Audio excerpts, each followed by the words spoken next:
The sound of my bone breaking was dry, like an old branch that can no longer bear the weight of winter. I fell to the cold floor of my kitchen, surrounded by the vegetables I was chopping for a soup that no one else was going to eat. My name is Grace. I am 72 years old, and although I have a big house and 2 professional daughters, in that moment, lying on the floor and enduring a pain that clouded my vision, I knew I was completely alone. But what hurt the most was not my hip. It was realizing that this loneliness was not an accident. It was a sentence. Oh God.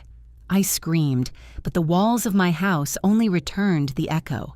The pain was sharp, stabbing, rising from my right leg up to my throat.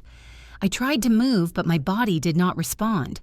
With a trembling hand, I dragged my body a few inches until I reached the phone that had fallen from the table. I dialed Michelle, my eldest daughter. She has always been the responsible one, the one who organizes everything, the one with the cool head.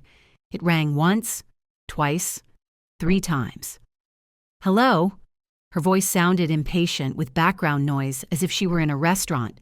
Mom, I am in an important meeting with some clients. Is it urgent? My eyes filled with tears. Michelle, I fell. I think I broke my hip. I cannot get up. There was a brief silence, a heavy sigh. Oh, Mom, I have told you 1,000 times to be careful. Okay, do not move. I am going to call an ambulance and I will let Patty know. But do not hang up. I need to coordinate this quickly. There was no, "Are you okay?" nor a, "I am coming there right now." Just management, just logistics, as if I were an administrative problem that had to be solved before dessert. The ambulance arrived quickly. The paramedics, 2 young and kind boys, treated me with more delicacy in 5 minutes than my own daughters in the last 5 years. They lifted me onto the stretcher and the pain was terrible, but my mind was elsewhere. I thought, they are coming. Now that they know it is serious, they are going to come, and they are going to stay with me. How naive I was. I arrived at the hospital and was admitted to the emergency room. I needed surgery. I was in that white and cold room for 2 hours until I saw Michelle and Patty enter. They came dressed impeccably, Michelle with her gray business suit and Patty with that designer bag that costs more than what I spend on food in a year. They did not look worried. They looked annoyed. Mom, how could you think of climbing on the kitchen stool? Patty scolded me. As soon as she entered, without even giving me a kiss, the doctor says the operation is tomorrow morning. It hurts a lot, girls. I am scared, I told them, looking for a hand, a caress. Michelle looked at her watch, a gesture I knew by heart. Well, the important thing is that you are already here. Listen, Mom, we have been talking outside. The recovery is going to be long. The doctor says you will need absolute rest and help with everything.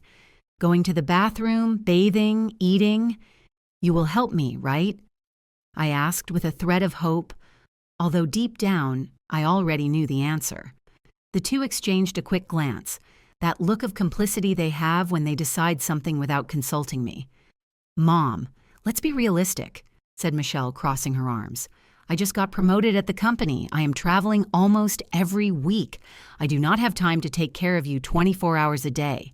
And I have the kids and the gym and the house remodeling, added Patty quickly. We cannot be stuck here all day. Then, Michelle dropped the bomb, the phrase that would remain engraved in my soul forever. Mom, we hired a nurse. It is for the best. We are very busy. She will take care of everything. She's already paid for the first month. A stranger? I asked, feeling a lump in my throat. You are going to leave me with a stranger. She is a professional, Mom. Do not be dramatic, said Patty, taking out her cell phone. Her name is Lucy. She is coming tomorrow right after the operation. We will come to see you, when we can, on the weekends. They operated on me the next day. When I woke up from the anesthesia, dizzy and in pain, I looked around searching for their faces, searching for my girls, the ones I took care of when they had a fever, whose scraped knees I cleaned, whose college I paid for by selling my mother's jewelry when my husband passed away. But the chair next to me was empty. Well, it was not empty. There was a young woman with dark skin and tired but sweet eyes sitting there, reading an old magazine. "My daughters?" I stammered with a dry mouth. The woman got up immediately and brought me a glass of water with a straw. "Good morning, Mrs. Grace. I am Lucy, your nurse. Your daughters had to leave. They said they had unavoidable commitments. They left me the keys to your house and all the insurance papers. I drank the water, swallowing the bitterness as well. They left without seeing me wake up?" Lucy looked at me with infinite pity.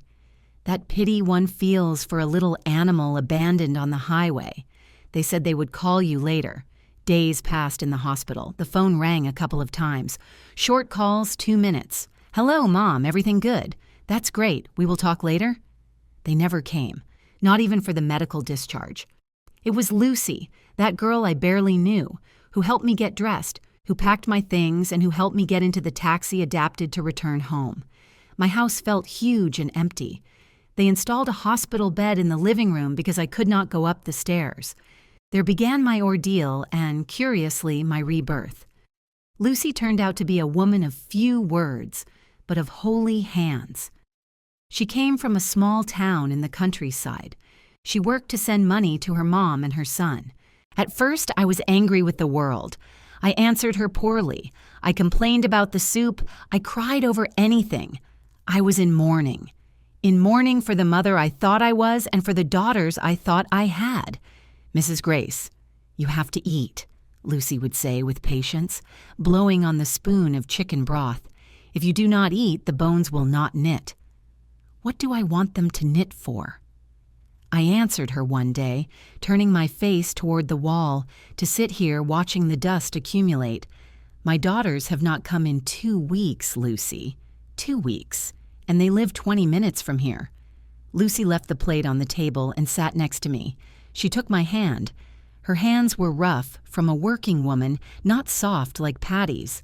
"Look, ma'am, I should not interfere, but you are alive. And while one breathes, one has options. Your daughters? Well, everyone gives what they have in their heart. Do not punish yourself for the ingratitude of others." That phrase hit me. Do not punish yourself for the ingratitude of others. The first month passed. Michelle came once on a Tuesday afternoon. She stayed 15 minutes. She did not sit down. She remained standing, checking her cell phone, while I told her that the pain had decreased. "Oh, that is great, Mom. Hey, Lucy is taking care of you well, right? Because she is not cheap, so take advantage of her." "Well, I am leaving. I have a dinner." She left me a box of fine chocolates on the table. As if chocolate could fill the hole being made in my chest. Patty did not even come. She sent a voice message saying the kids had the flu and she did not want to infect me. "It is for your own good, Mommy." Lie. I saw on her social media, which I learned to use in my solitude, that she was on a trip to the beach with her friends. The second and third months were revealing. I, who was always an active woman, who kept the household accounts, who organized my husband's finances, had let myself go. I had blindly trusted that, in my old age, love would be my currency. But I realized that for my daughters, I was no longer a person. I was a financial and time burden. But with Lucy, it was different. One rainy afternoon, the power went out in the house. We were left in the dark in the living room. Lucy looked for some candles. "Are you afraid of the dark, Mrs. Grace?" she asked me. "I am more afraid of the silence," I confessed. Then Lucy started to sing. She had a soft voice. She sang old boleros that I liked. Besame, besame mucho. I started to hum with her.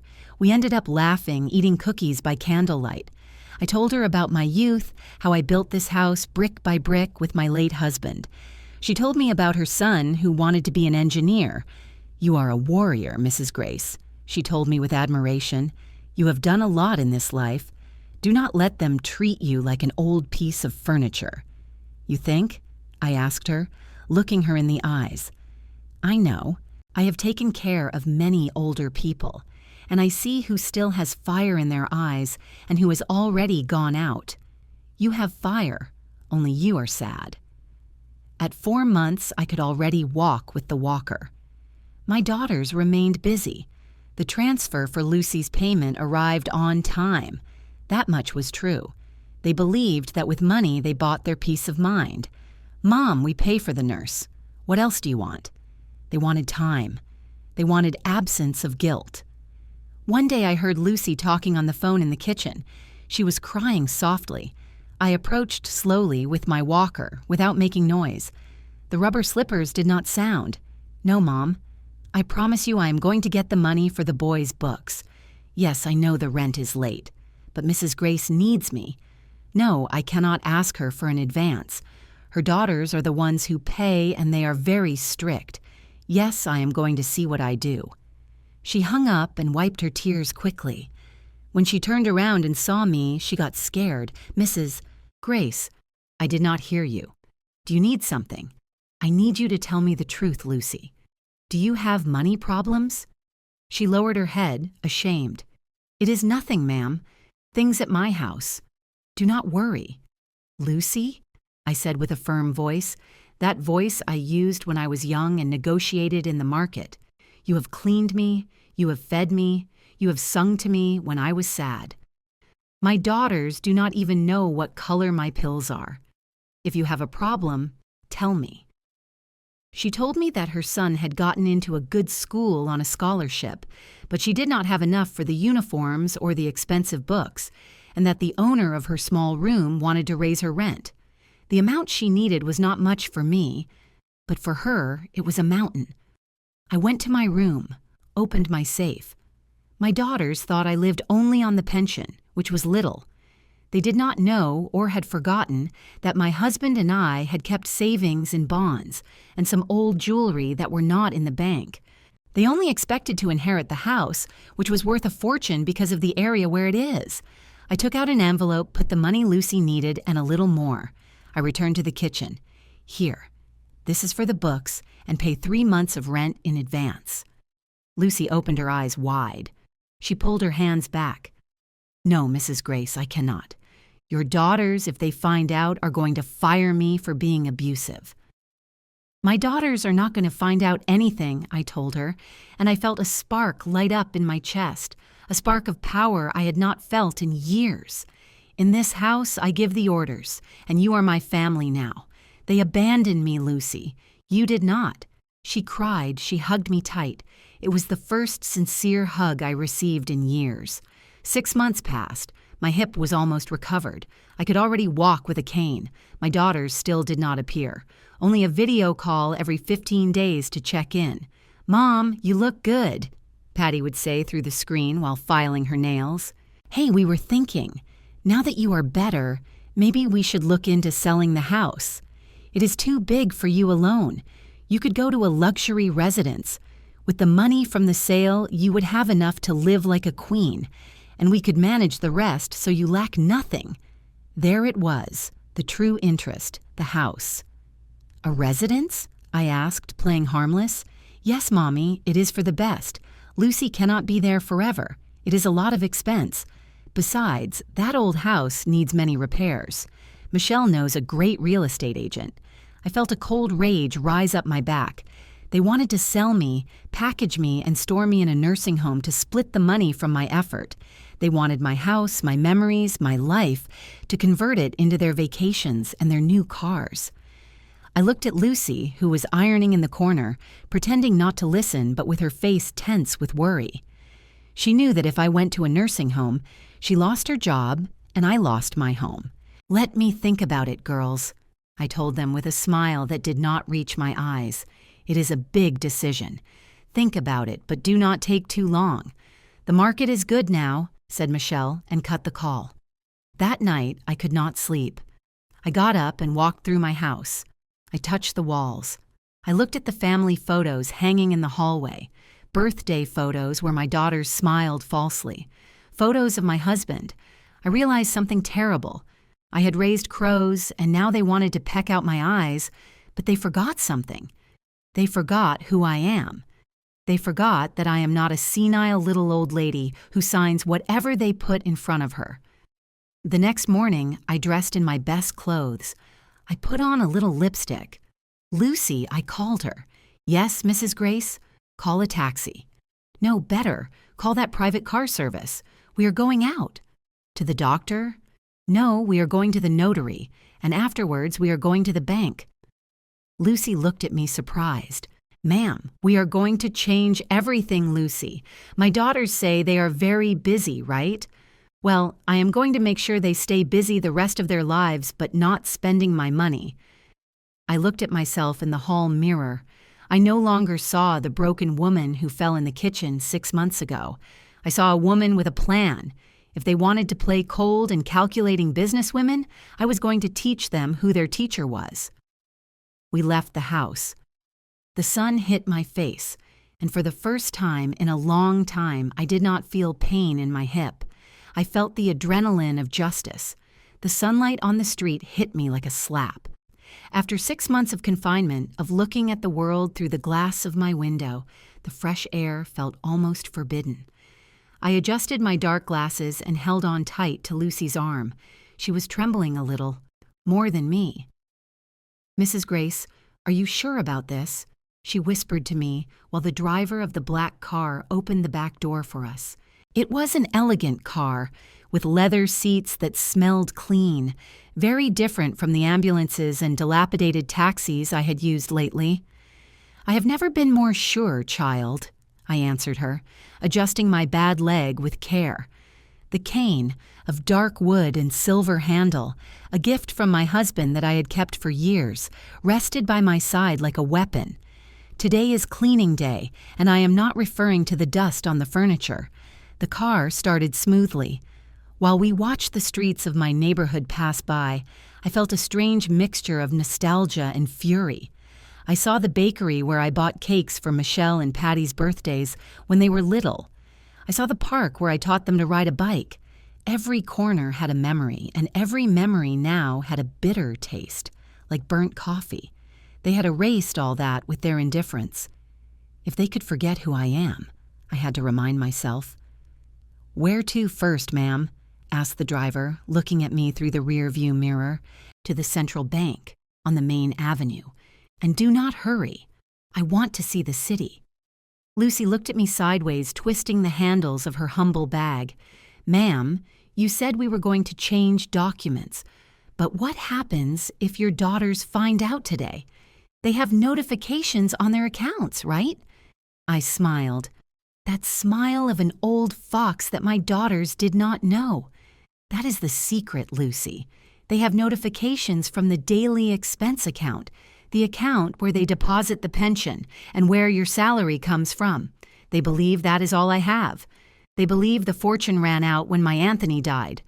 My husband, Anthony, was a man of the old school. Money is not shown off, Grace. It is saved, he always told me. When he died, my daughters saw the house and the life insurance, and they thought that was the entire estate. They mentally divided the inheritance before their father's body cooled. But Anthony and I had secrets. Old investments land bought 40 years ago when this city was pure wilderness, and joint accounts that were only activated with my signature in person. We arrived at the bank. It was an imposing building of glass and marble. "Wait for me here, Lucy. Or better, come with me. I want you to see this." We entered.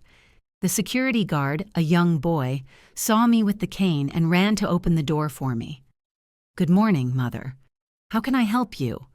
"I am here to see the regional manager, Mr. Richard Mendez," I said with a firm voice. The guard hesitated. "Do you have an appointment?" "Mr. Mendez is very busy. Tell him that Grace, Anthony's widow, is here, and that if he does not attend to me in 5 minutes, I am withdrawing my funds and going to the competition across the street." The boy paled and ran to the phone. 2 minutes later, a man in an impeccable suit and well-groomed gray hair came down the stairs, almost running. "Mrs. Grace! What a miracle!" Richard extended his hands to me. I had known Anthony for 30 years. I thought, well, your daughters told me that you were very delicate, that you no longer went out. "My daughters speak a lot and listen little, Richard," I told him dryly, accepting his hand, but without smiling too much. "Let's go to your office." Richard ushered us in. He looked at Lucy with curiosity. "She is my companion and person of trust." "She stays," I clarified before he could object. I sat in the leather chair in front of his enormous desk. "Richard, I want to see the status of all my accounts, the personal ones, the investment ones, and the safety deposit box, and I want to know who has tried to access them." Richard got nervous. He started typing on his computer. The silence in the office was heavy, only broken by the click-clack of the keyboard and the hum of the air conditioning. "Well, Mrs. Grace, your assets have had excellent performance this year.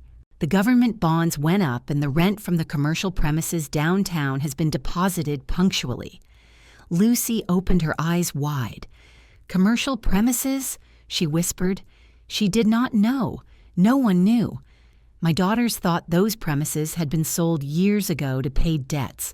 They did not know they were still mine and that the rent went to an accumulation account I did not touch. "Richard," I interrupted, "get to the point. Who has asked about this money?"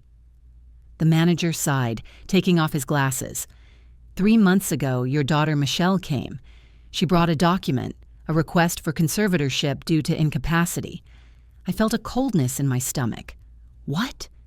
She wanted the bank to give her total control over your assets, claiming that you were no longer in your right mind. She said the hip accident had affected your mind, that you had incipient senile dementia." I squeezed my fist on the handle of my cane until my knuckles turned white. Lucy let out a gasp of indignation and put a hand on my shoulder. "And what did you tell them?" I asked, keeping my voice calm, although inside I was burning. I asked them for the official medical certificate from a neurologist certified by the bank. They did not have it. They got very angry. They said they would come back with the papers. That is why I am not surprised to see you here so lucid, Mrs. Grace. I knew Mr. Anthony would not have left things to chance.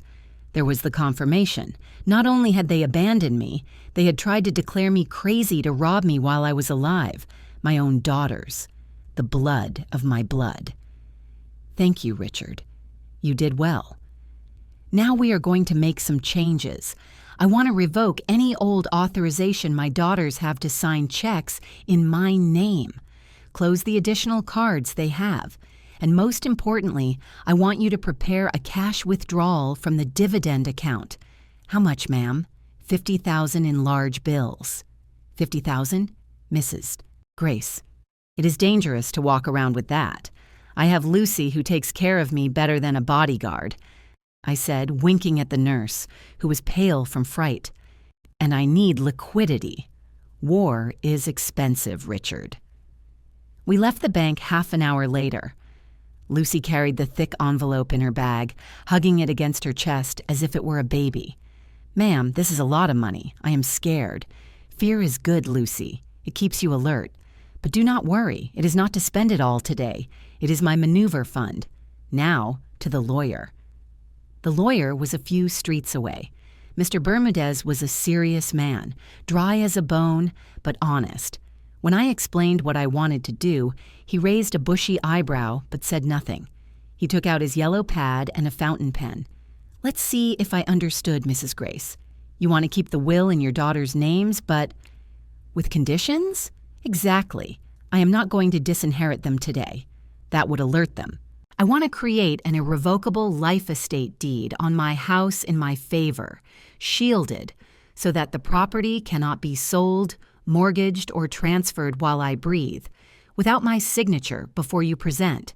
And I want a broad and sufficient power of attorney for Lucy, so she can make medical and administrative decisions for me if I go missing or if I really lose my mind." The lawyer looked at Lucy. "It is a great responsibility for an employee, ma'am. She is not an employee, counselor. She's the only person who worried if I was cold or hungry in 6 months. My daughters only worry about how much the square footage of my living room is worth." He drafted the papers. While the lawyer wrote, I stared at a painting on the wall. It was a landscape of a quiet field. I thought about all the years I spent raising Michelle and Patty, the ballet classes, the private schools, the trips to Disney. I deprived myself of many things to give them everything. I thought I was raising strong and independent women, but I was wrong about something fundamental. I did not teach them gratitude. I gave them everything so easily they thought they deserved it by divine right.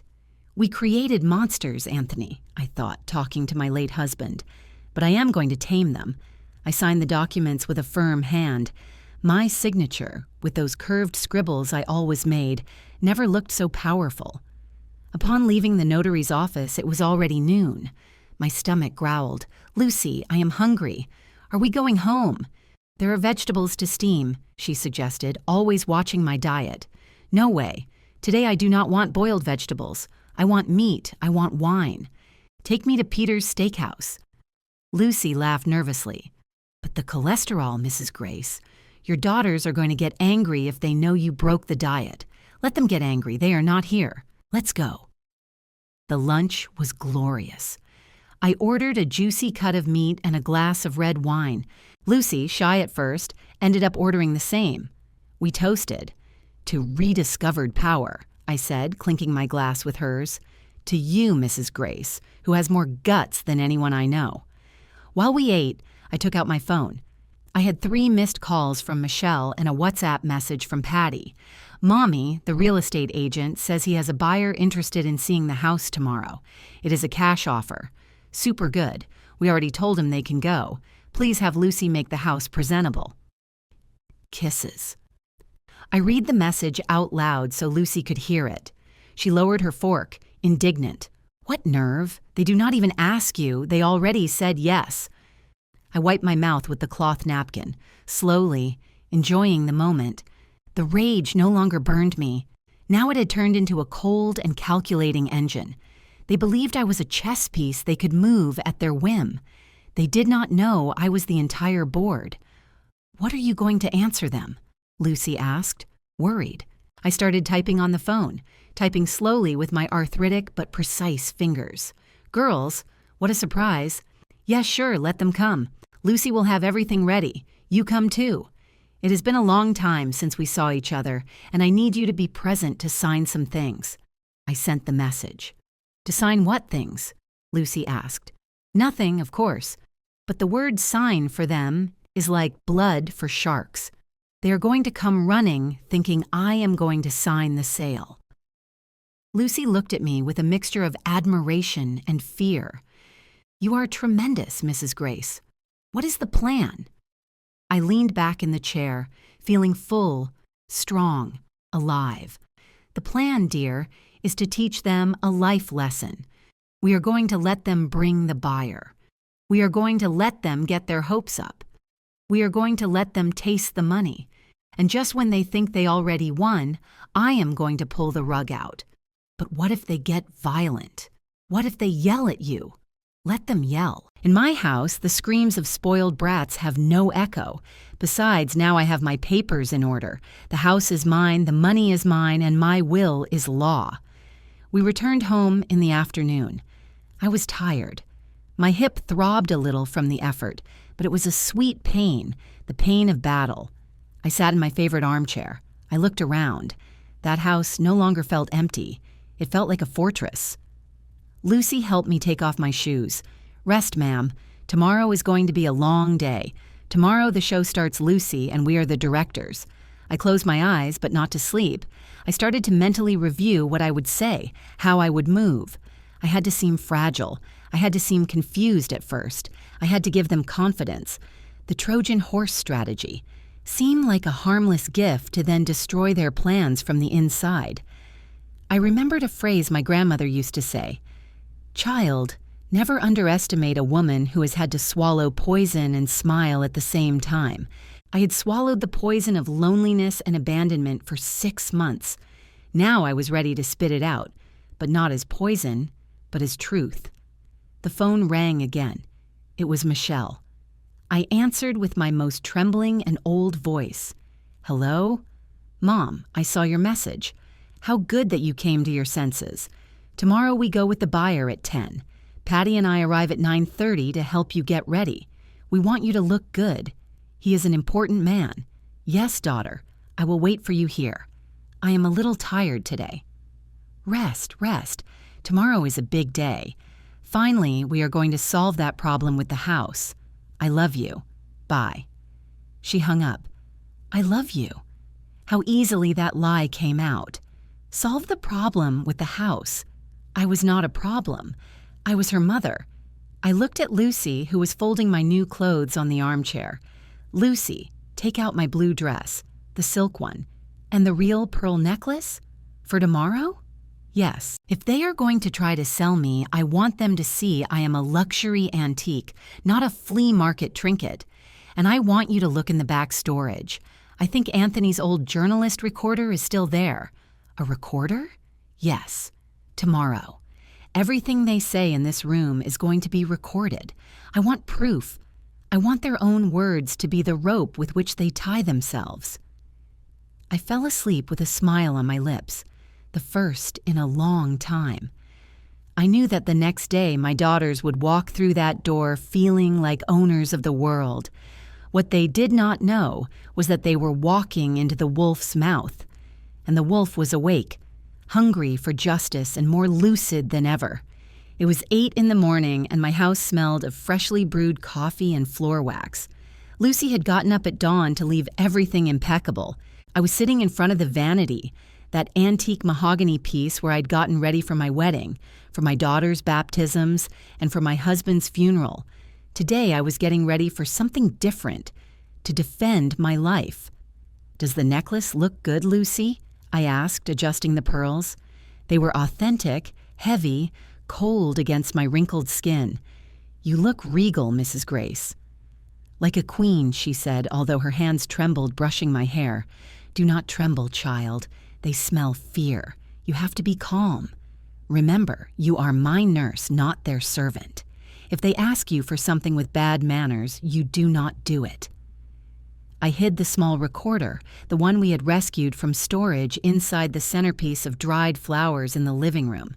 It was right in the middle, camouflaged among the brown leaves. We tested the audio 3 times. You could hear even the flight of a fly. At 9:30 sharp, I heard the engine of a car. No, of 2 cars. The sound of high heels hitting the driveway resonated like hammer blows. The door opened without knocking. Of course, they still had keys. Ugh, it smells musty here. It was the first thing I heard. It was Patty's voice. They entered like a hurricane.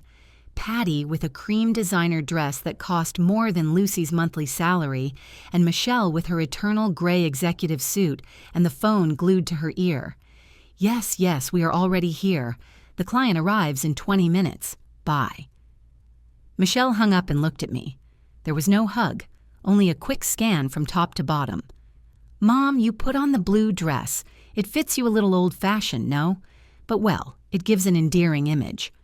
Hello, girls, I said, remaining seated in my armchair with my hands crossed over the cane. Good to see you. Want coffee?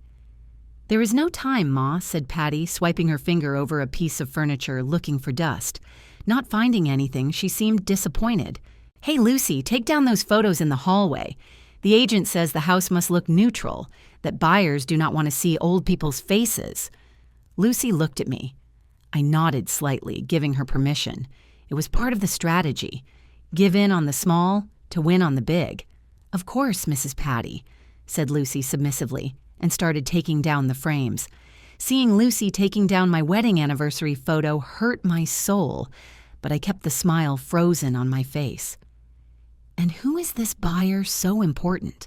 I asked, playing oblivious. His name is Mr. Roberts. He is an investor, explained Michelle, opening the curtains abruptly so more light would enter. He wants the land, Mom. Probably tear down the house to make luxury apartments. They pay very well. Tear down the house? I repeated, putting a tone of sadness in my voice. But you grew up here. Your dad died here. Patty rolled her eyes. I saw it. I saw how she looked at the ceiling with impatience. Oh, Mommy, do not start with the sentimentality. Bricks are bricks. With the money, you are going to be in a beautiful place with nurses, 24 hours activities. Bingo! You are going to be better than alone here. Alone, I thought. You left me alone. At 10 o'clock, sharp the doorbell rang. Michelle ran to open. A short, bald man entered, with a shiny suit and a smile that looked like a shark's. Behind him came the real estate agent, a young boy who smelled too much of cheap cologne. "Mr. Roberts, welcome," said Michelle with a sweet voice she never used with me. Come in, come in. This is the property." The man entered without wiping his feet. He looked at the high ceiling, the wooden beams, the original mosaic floor. Lots of humidity," he said, wrinkling his nose. "We will have to change all the plumbing. That lowers the price." I got up slowly, leaning on the cane. Lucy stood by my side immediately. "Good morning, sir," I said. The man looked at me barely a second, as if I were part of the furniture. "Good morning, ma'am." My mother, the owner, clarified Michelle quickly, but with a tone that suggested necessary paperwork. "Delighted." "Well, let's see the patio," said Roberts, turning his back on me. They started the tour. I went behind at my pace. My daughters went ahead, pointing out things, exaggerating the house's defects to justify, I suppose, some previous agreement they already had. Yes, the kitchen is from the 80s. It needs to be remodeled completely, Patty was saying. I caressed the countertop of my kitchen. It was impeccable. There I had kneaded bread for 40 years. There was nothing wrong with it, just that it was not modern. We arrived at the dining room. They sat around the big table. Michelle took out a folder. "Well, Mr. Roberts, my sister and I have decision-making power. My mom, well, she is already elderly and prefers to rest from these management tasks." I sat at the head of the table. No one invited me, but it was my chair. "Ah, yes," I said softly. "I prefer to rest." Michelle threw me a warning look. "Shut up," her eyes said. "Mom, please, let the adults talk business. You just relax." Mr. Roberts took out a checkbook and some documents. "Look, I will be direct. The area is good, but the house is a ruin. I offer $3 million, cash. We sign a sales promise contract today, and in a month we deed. You take the money fast." Patty held her breath. Her eyes shone. $3 million? It was a lot of money, yes. But that house was worth $5. I knew it because I read the newspaper, because I saw how neighboring houses sold. $3 million is a generous offer, said Michelle, trying not to appear desperate. I think we can... The neighbor next door sold for $4.5 million 2 months ago, I said. My voice came out clear and strong. Everyone fell silent. The silence was absolute. Michelle turned red. "Mom, you do not know what you are talking about. That house was bigger." "It is smaller," I corrected. "It has 100 meters less land and does not have its own water well like this one." Mr. Roberts looked at me for the first time with real interest. He narrowed his eyes. "The lady is informed," he said with a half-cynical smile. "My mother watches a lot of television." Patty intervened, nervous, letting out a fake giggle. "Sometimes she confuses the news. Mr. Roberts, $3,200,000 and we close the deal." My stomach hurt. They were auctioning me off. They were selling my heritage, the effort of a lifetime of your father and mine, for quick money for their luxuries. I felt a hot indignation rise up my chest, but I remembered the recorder spinning silently in the living room. I needed them to say more. "And what will happen to me?" I asked, looking at Roberts. "If I sell the house today, where do I sleep tomorrow?" "Mom, we already told you," said Michelle, impatient, hitting the table with her perfectly manicured nails. "You will go to the Golden Years Luxury Living Residence. We already paid the reservation with your savings from the pension." "With my pension?" I asked, faking surprise. "Taking money from my account without telling me? It is for your own good, Mom. You have early signs of dementia. You forget things." "We had to intervene," said Patty. There it was. The lie told in front of witnesses. Early signs of dementia. I looked at Lucy. She was at the dining room door, pale, with her fists clenched. I made an almost imperceptible gesture with my head. "Calm down. Mr. Roberts," I said, turning towards the buyer. "My daughters say I have dementia. Do you see me as demented?" The man hesitated. He was a businessman, not a doctor, and he was not stupid either. He saw a well-dressed, articulate old woman with a steady gaze. "Ma'am, I only come to buy a property. Family matters do not concern me. If they have legal power, that is the point," I interrupted, smiling. "Do they have it?" Michelle took a paper out of her folder. "Here is the power of attorney Dad signed before dying, giving us authority over family assets in case of Mom's incapacity. And here is the medical certificate. Well, we are processing the definitive one, but this is the preliminary one." It was a lie. That power of attorney was old and limited, and the medical certificate must be fake or bought because I had never seen a neurologist. "Interesting," I said. I got up slowly. The hip pain was sharp, but it kept me awake. "So according to you, I cannot decide anything." "It is to protect you, Mommy," said Patty, taking my hand with a feigned softness that disgusted me. "We love you. We want you to rest. Sign here as a witness of conformity. We sign as proxies." They put the paper in front of me. It was my social death sentence. If I signed that, I accepted that I was crazy and that they were my owners. I took the pen. My daughters held their breath. Mr. Roberts uncapped his gold pen, ready to sign too. I brought the tip close to the paper. My hand trembled, but not from age, but from contained fury. "You know," I murmured, looking at the paper, "I remember when Patty was 6 years old and stole some candies at the store. When I discovered her, she told me, 'Mommy, it wasn't me. It was my hand that moved alone.'" I looked up and looked Patty in the eyes. "You are still the same lying girl, daughter." I dropped the pen on the table. It spun and fell to the floor. "I am not going to sign, and neither are you." Michelle stood up abruptly, knocking the chair backward. "Mom, enough. We are fed up with your whims. Mr. Roberts is in a hurry. You are going to sign, or we are going to declare you judicially incapacitated tomorrow, and we are going to put you in a public asylum, not the luxury one." The scream echoed in the dining room. Mr. Roberts looked uncomfortable. "Ladies, please, you shut up," Michelle yelled at him, completely losing her composure. "My mother is going to sign." "No, Michelle," I said with a strangely calm voice that contrasted with her screams. "I am not going to sign because this house cannot be sold. What are you talking about? It is our inheritance. It is my house." And yesterday I made a dramatic pause, savoring the moment. Yesterday I was with Mr. Bermudez. My daughters' faces transformed. The color drained from their faces. "You went out?" Patty whispered. "But if you cannot walk, I can do many things you do not know.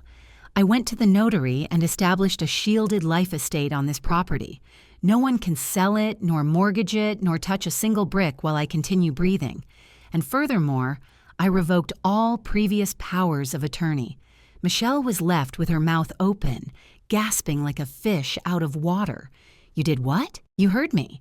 You no longer have power over my accounts, nor over my house, nor over my person. And that fake medical certificate you have there, be careful where you show it. Because Mr. Bermudez already has a copy of my real exams, which say my mind is clearer than spring water." Mr. Roberts gathered his papers quickly. "Ladies, it seems you have wasted my time." "Wait, Mr. Roberts," pleaded Michelle, running after him. "My mother is confused. We can fix it." "I do not buy legal problems," said the man dryly, "and even less with an old lady who seems smarter than her 2 daughters combined. Excuse me?" He left, slamming the door. Silence returned to the dining room, but now it was a dense, dangerous silence. My daughters turned slowly toward me. There were no longer masks of worried daughters. Now there was pure hate. "Do you have any idea what you just did?" Michelle hissed, approaching me threateningly. Lucy took a step forward, putting herself between my daughter and me. "Mrs. Michelle, step back," said Lucy with a firm voice. "You move, servant," yelled Michelle, pushing Lucy. "You do not touch her," I screamed, hitting the floor with my cane. The sound was like a gunshot. "In this house there is respect." "You have ruined us," cried Patty, letting herself fall into a chair. "I counted on that money. I have gambling debts, Mom. They are going to take my house if I do not pay." The confession came out alone. Gambling debts. So that was Patty's secret. And Michelle, by her face, surely had her own financial demons. "That is not my problem," I said, feeling my heart break, but maintaining posture. "You are adult women. Work." "You are a selfish old woman," yelled Michelle. "I wish you had died in that fall." The phrase remained floating in the air. Terrible. Irreversible. "I wish you had died." She looked at me, realizing what she had said but did not retract. "Get out," I said in a low voice. "What? Get out of my house?" I screamed with all the strength of my lungs. A strength that came from my gut, from my ancestors, from my dignity. "Out. I do not want to see you. Return the keys right now. You cannot kick us out. This is our father's house. It is my house." I pointed to the door with the cane. "And if you do not leave in a minute, I call the police. And believe me, with what I have recorded in the living room, you have a lot to lose." "Recorded?" asked Michelle, paling even more. I pointed toward the living room, toward the centerpiece. "Everything. Your lies, your plans, your insults, and your wish for me to die, Michelle. Everything is there." Patty started crying hysterically. Michelle looked at me with a mixture of fear and respect I had never seen in her. She knew she had lost. She knew I had the nuclear weapon. They took the keys out of their bags and threw them on the table with rage. "You are going to regret this, Mom. You are going to die alone, and we are not going to come to your funeral." "Better alone than in bad company," I responded. "And at my funeral, I want people who love me, not vultures waiting for carrion." They left the house. I heard the engine start with violence. When the noise faded, my legs gave way. I let myself fall into the chair, trembling from head to toe. The adrenaline was leaving and making way for pain and infinite tiredness. Lucy ran to me and hugged me. "Mrs. Grace, oh my God, are you okay?" I hugged her waist and cried. I cried like I hadn't cried in years. I cried for my lost daughters, for the cruelty, for the loneliness, but I also cried with relief. "We did it, Lucy, I know. We did it. Yes, ma'am. You were incredible. You seemed like a general." Lucy served me a glass of sugar water. I drank it slowly. I looked around. The house was silent again, but the air felt lighter. There were no longer lies floating. The taken down photos were on the floor, but I was still there. "Lucy," I said after a while, wiping my tears with the handkerchief, "tell me, hang the photos again." "All of them?" "No, only the one of my husband, and find that photo where you and I are celebrating my birthday with the cupcake you made me. Put that one in the main spot." Lucy smiled with watery eyes. "Yes, ma'am." I got up and walked toward the window. I saw the garden. It was neglected, full of weeds. My daughters never took care of it. "Tomorrow we call a gardener." I said, speaking to myself, "I'm going to plant rose bushes. I want red flowers, many red flowers." The war was over, or at least the main battle. I had won my freedom, but the price had been high. I had lost my daughters, but I had recovered myself. And while I watched the afternoon sun fall on my street, I knew my life did not end here. It was barely starting again, but my daughters would not remain calm. I knew it. I knew them. They would return, not for love, but for revenge. But this time, they would find me standing and armed. The first week after chasing my daughters out of the house was strangely silent. Not that sad silence of loneliness, but the silence of peace. It was like when a strong storm passes and the air remains clean, smelling of wet earth. I hired Mr. Ansell, a gardener from the neighborhood I had known for years. An older man of few words and tanned hands. "Mrs. Grace, this garden is sad," he told me the first day, looking at my dry rose bushes. Ansell was sad like me. but now we are going to revive it. I want you to pull up everything dead without mercy." While he worked outside, Lucy and I reorganized the house inside. We opened windows that had been closed for years. We let the sun enter, and every ray of light that entered seemed to burn a little more of the bitterness my daughters had left impregnated in the walls. But I knew the calm would not last. Hyenas do not give up when they are hungry, and my daughters, unfortunately, were very hungry for money. The consequences of my rebellion started reaching them faster than I thought. It was a Wednesday afternoon. I was in the kitchen, learning to make a sponge cake recipe Lucy was teaching me when the landline rang. I let it ring 3 times. I no longer ran for anyone. "Hello?" I answered calmly. "Mom, you have to help me." It was Patty. But it was not the haughty voice of always. It was a shriek of desperation. "Are they here? Are they outside my house? Who are they, daughter?" I asked, sitting slowly on the high stool. "The collectors. Those men I owe," she cried hysterically. "They say if I do not pay a part today, they are going to take my SUV. And my husband knows nothing, Mom. If he finds out I lost the savings gambling, he asks me for a divorce." I felt a pang in my chest. It is the mother instinct. One wants to run and cover the sun with a finger so they don't get burned. My hand went instinctively to where I kept my checkbook, but then I looked at Lucy. She was beating the flour, humming softly with her mended shoes. I remembered Patty wanted to put this good woman in a legal problem to rob me. I remembered the, "I wish you had died." I took a deep breath. "Patty, calm down. I cannot calm down. I need $20,000 right now. Transfer me, Mom. You have money, we already know. We saw it at the bank. Please, Mommy, I will pay you later." "No, Patty," I said. My voice did not tremble. There was a frozen silence on the other end of the line. "What?" I said. "No, I am not going to pay for your vices. You are 45 years old. If they take the SUV, you will have to learn to ride the bus. It is very safe and cheap." "You are a monster," she screamed. "If my husband leaves me, it will be your fault. No, daughter, it will be a consequence of your lies. And I am going to give you a piece of free advice, since I am not going to give you money. Tell your husband the truth before the collectors tell him." I hung up.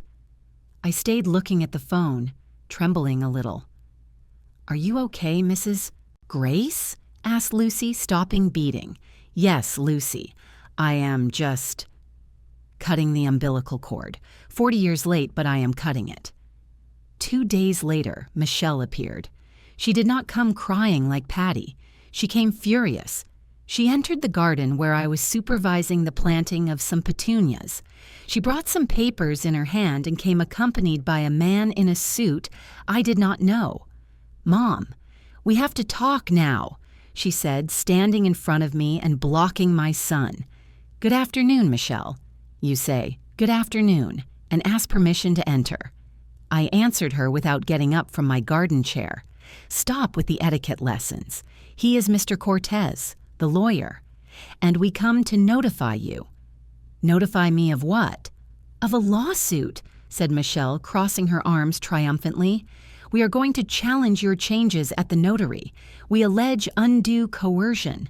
We are sure that nurse of yours manipulated you to sign things against your family." The lawyer cleared his throat, uncomfortable. "Mrs. Grace, my clients are worried about your patrimonial well-being. We believe Miss Lucy has taken advantage of your state of vulnerability." I let out a laugh, a loud, dry laugh that scared the birds in the garden. Vulnerability? I got up. I used the cane, but I straightened myself to my full height. "Look at me well, counselor. Do you see me as vulnerable?" "Mom, do not make this harder," intervened Michelle. "If you annul the life estate and let us sell the house, we withdraw the lawsuit against Lucy. If not, we are going to put her in jail for breach of trust and theft." There it was, her last card. Attacked the only person who had taken care of me. They knew I had affection for Lucy and wanted to use that to twist my arm. I saw Lucy at the kitchen door. She was pale, with eyes full of terror. go to jail. For a poor woman like her, that was the end of the world. I felt a cold fury, an absolute clarity. It is over. No more games. Enter the house, I ordered. Are you going to sign? Asked Michelle, smiling with arrogance. I said, enter. We are going to clarify things once and for all. We entered the living room. I sat in my armchair. Michelle and the lawyer sat on the sofa. Lucy, bring me my red folder from the study, please. Yes, ma'am, she whispered. When Lucy returned with the folder, I put it on my legs. I caressed it slowly. Counselor, I said, looking him in the eyes, you talk about assets, but you do not know what size the assets are, right? Michelle only told you about the house and the pension. The lawyer hesitated. Well, I understand there are some real estate assets. There is much more than that. I opened the folder. I took out a recent account statement, one I had specifically asked Richard, the bank manager, to include everything. Here, read the final figure. The lawyer took the paper. His eyes opened disproportionately behind his glasses. He looked at Michelle, then at the paper, then at me. Michelle, did you know about the commercial spaces on Reform Avenue? About the shares in the construction company? Michelle snatched the paper from him. What? She read the figure, and the color left her face. This cannot be. Mom, do you have all this? It is millions. Yes, your father and I were very smart. We lived simply, but we invested big. That old miser you said I was building an empire for you. Michelle started to tremble, but this time from emotion, from pure greed. Her eyes shone like coins. Mom, this changes everything. With this money, we can pay Patty's debts. I can invest in my business. Forget about the house. We can all live like kings. Forgive me, Mommy. I did not know you were so well managed. The change was instantaneous. From threat to flattery in 3 seconds. It was disgusting. You are right, Michelle. This changes everything, I said, closing the folder abruptly, because this money gives me the power to do whatever I feel like. Of course, Mommy, of course. Whatever you say. What do you want? That I come to see you more often? I will come every day, I swear it. No, I said softly. What I want is for you to listen well. I took another document out of the folder, one with fresh stamps from Notary Bermudez. Yesterday I made a new will, and I established an irrevocable trust. A trust? Asked the lawyer, knowing what that meant. Exactly. All this money, the premises, the shares in this house, everything has become property of the Grace Living Trust. And who are the beneficiaries? Asked Michelle with a thread of voice, sensing the catastrophe. I adjusted myself in the armchair and smiled. The first beneficiary is me. For my medical expenses, my trips, because I plan to travel, Michelle, my massages, and whatever I crave. I want to live the years I have left without asking anyone for permission. And afterwards, she insisted, when you are no longer here? Ah, here comes the interesting part. The trust stipulates that, upon my death, 50% of the assets will be donated to the Foundation for Help to the Abandoned Elderly, a cause I now understand very well. Michelle looked like she was going to faint. And the other 50%? Asked the lawyer. I looked at Lucy, who was still standing in a corner, scared. The 30% is for a complete and lifelong educational scholarship for Lucy's son and a monthly pension for her in gratitude for being the daughter I did not give birth to. A gasp was heard in the room. Lucy brought her hands to her mouth. Ma'am, Lucy cried, no, it is too much. You earned it, child, with hot soup and songs in the dark. Michelle turned red with anger. She jumped up. You are crazy. That is illegal. You cannot leave our money to the servant. I am going to challenge that until I die. Sit down, Michelle, I said with a voice of thunder. I am not finished yet. There remains 20%. Michelle remained standing, breathing agitatedly. Is that 20% for us? She asked with contempt. The leftovers? That 20%. I paused, enjoying the moment.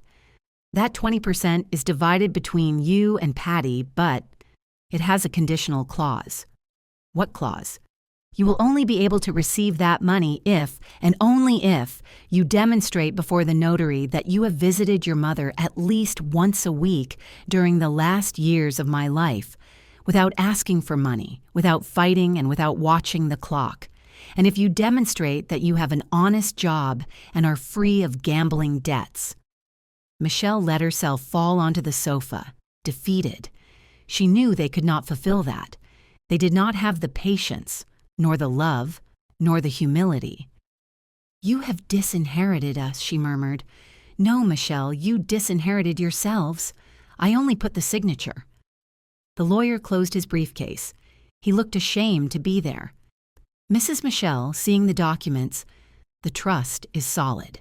If we try to fight this in court with a recording of you wishing for your mother's death and with a history of gambling debts, we are going to lose, and it is going to be a public scandal. Michelle looked at the lawyer with hate.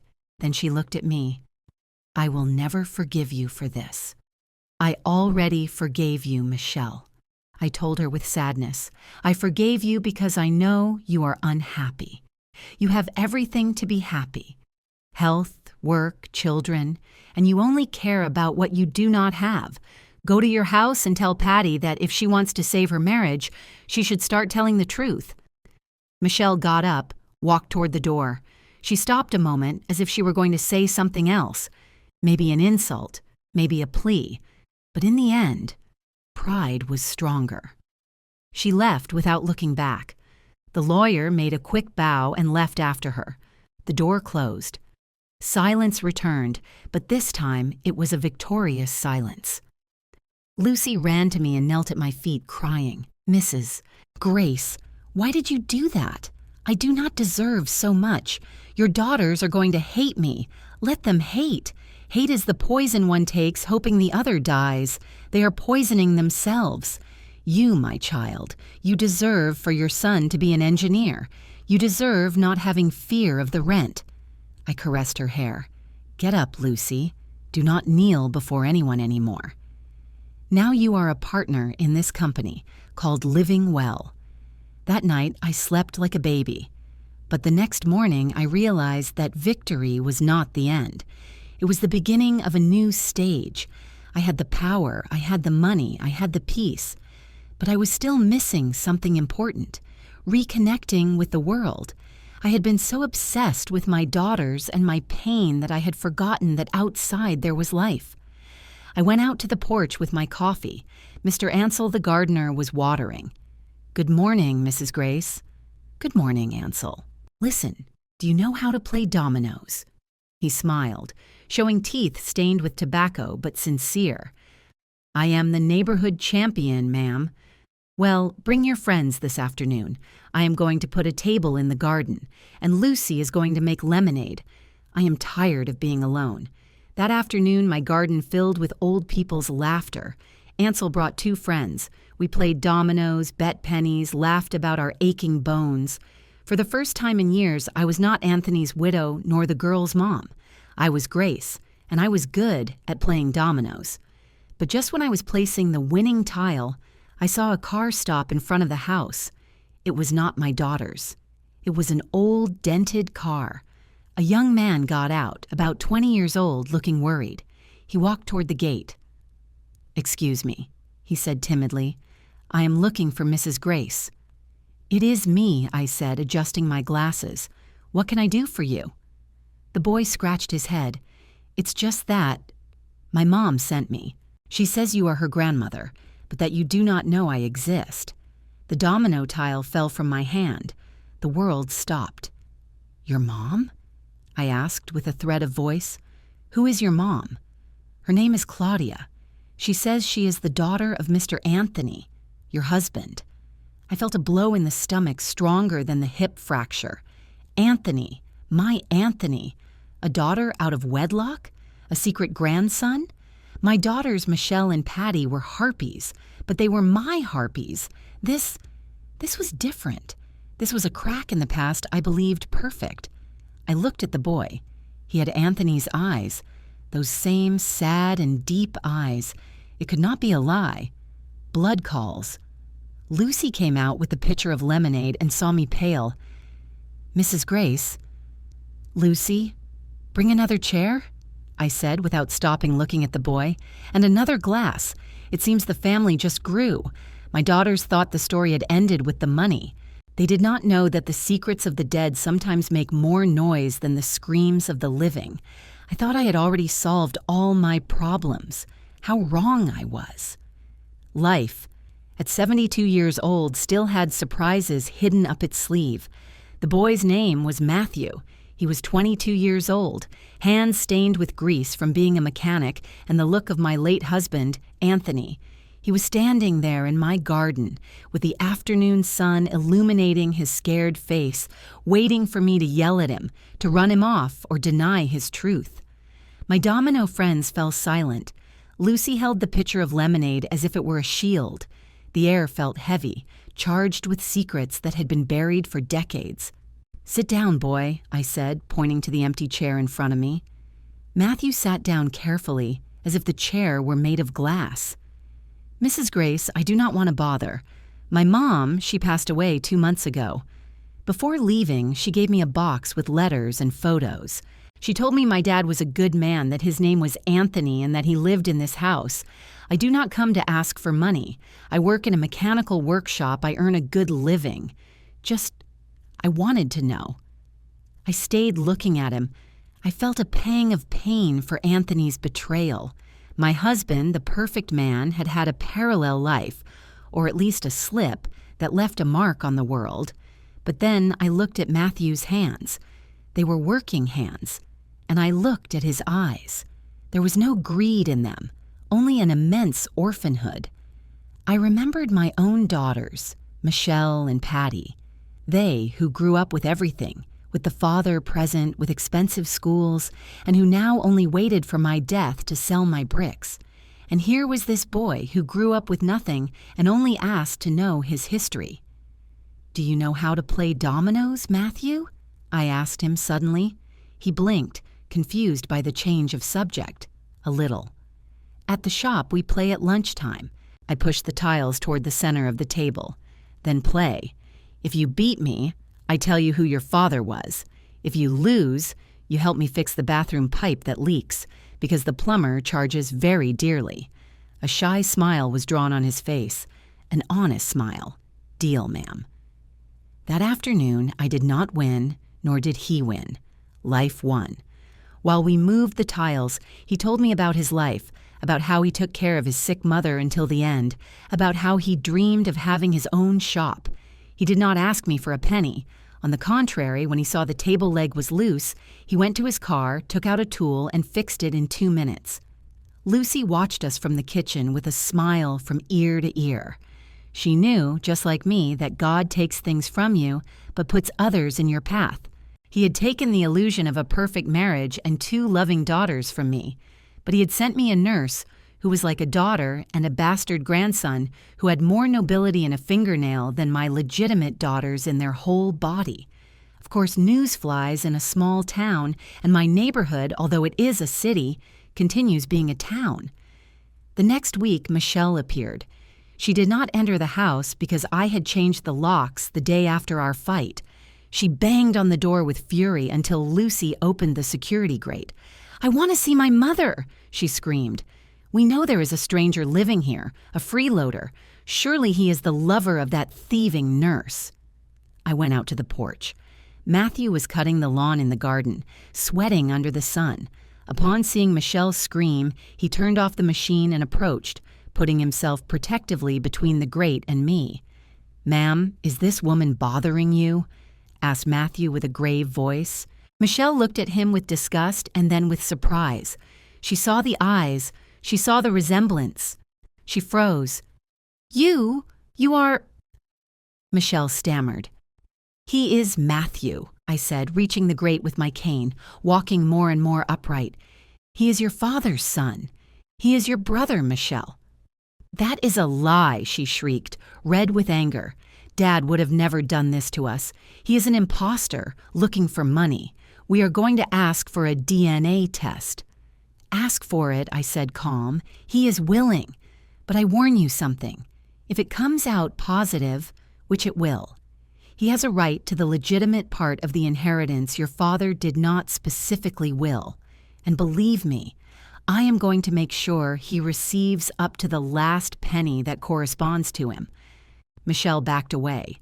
She knew that if another heir entered the game, her part of the 20%, that one which was already conditioned, would become even smaller. "Mom, please, think of the family. Of the what will they say?" I laughed. It was a liberating laugh. The what will they say? Michelle, at 72 years old, the what will they say matters less to me than the price of cucumber. This is my family now. Matthew, who fixes my garden without charging me. Lucy, who takes care of me. And my friends. You are only relatives. And distant relatives. Michelle looked at me with hate, but also with a deep sadness. For the first time, she realized she had lost. Not only the money, but the place. She no longer had a mother to manipulate. She turned around and walked toward her luxury car. I watched her go and did not feel pain.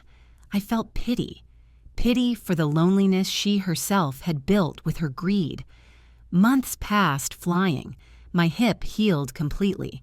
The doctor was surprised at my last checkup. "Mrs. Grace, you have the bones of a woman of 50 and the energy of one of 30. What is the secret?" "The secret, doctor, is taking out the trash from the house," I told him, winking an eye, "and filling empty spaces with people who add, not subtract. With the money I recovered and the investments my daughters did not know existed, I did what I promised. I founded Grace's Day House. It was not a nursing home. It was a club. I bought a big house on the street behind. We remodeled it. Matthew directed the work and Lucy took care of the administration. And we opened it for older people who, like me, felt alone. There we were not going to die. We were going to live. We had dance classes, cooking workshops, movie afternoons, and of course, domino tournaments. I hired lawyers to help other elderly people protect their assets from ungrateful children. We became a force in the community. The Iron Grandparents, they called us in the local newspaper. I heard from Patty months later. She called me on the phone, crying for real this time. Her husband had found out about the gambling debts and the lies. They divorced. She had to sell her SUV and move to a small apartment. "Mom, forgive me," she told me between sobs. "You were right. I lost everything for being foolish. I am alone." "You are not alone, daughter," I told her with softness, but with firmness. "You are with yourself. It is a good time to learn who you are when you do not have credit cards. Can I come see you?" she asked humbly. "You can come," I responded, "but at lunchtime, on Sundays, and bring dessert. Bought with your money, earned with your work. If you come to ask, the door is closed. If you come to give, it is open." Patty came that Sunday. She brought a small, cheap cake. She came without makeup, with dark circles under her eyes. She sat at the table with us, with me, with Lucy, with Matthew, whom she looked at with suspicion but with respect, and with Mr. Ansell. It was an uncomfortable meal at first, but healing. Patty saw that no one judged her, but no one paid her homage. She was just another one. And for the first time in her life, she had to earn her place at the table, passing the salt and listening to others. Michelle never returned. Her pride was too big. I learned her business went bankrupt and she went to live in another city, blaming me for all her misfortunes.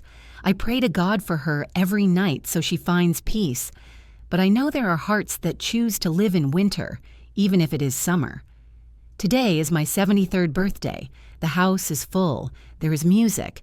Matthew is at the grill roasting meat. That boy turned out to be an angel Anthony sent me from heaven to compensate for his mistakes.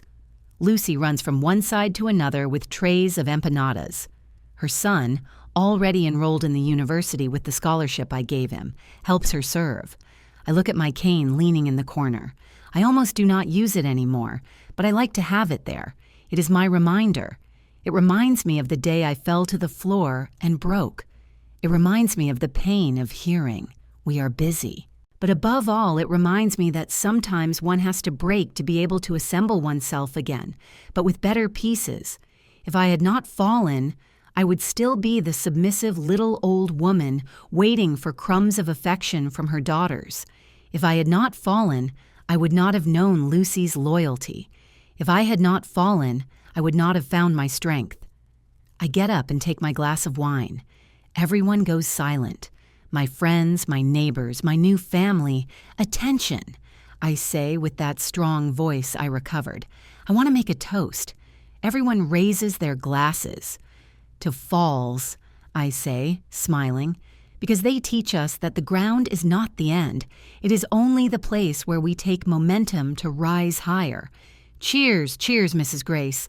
Everyone shouts, the music plays again. It is a bolero. Mr. Ansell takes me out to dance. "Can you hold up, Mrs. Grace?" I hold up against everything, old man. I am barely starting. I dance. My knees hurt a little, but my heart is new. I am Grace. I am 73 years old. I fractured my hip. My daughters abandoned me. And it was the best thing that could have happened to me, because I lost those who did not deserve me, and I found those who truly love me, and most importantly, I found myself, and you, who listens to me or reads me. If you feel you are alone, if you feel they treat you like an old piece of junk, get up, even if it hurts. Get up and slam your hand on the table, because dignity has no expiration date. And life is too short to spend with someone who has no time for you.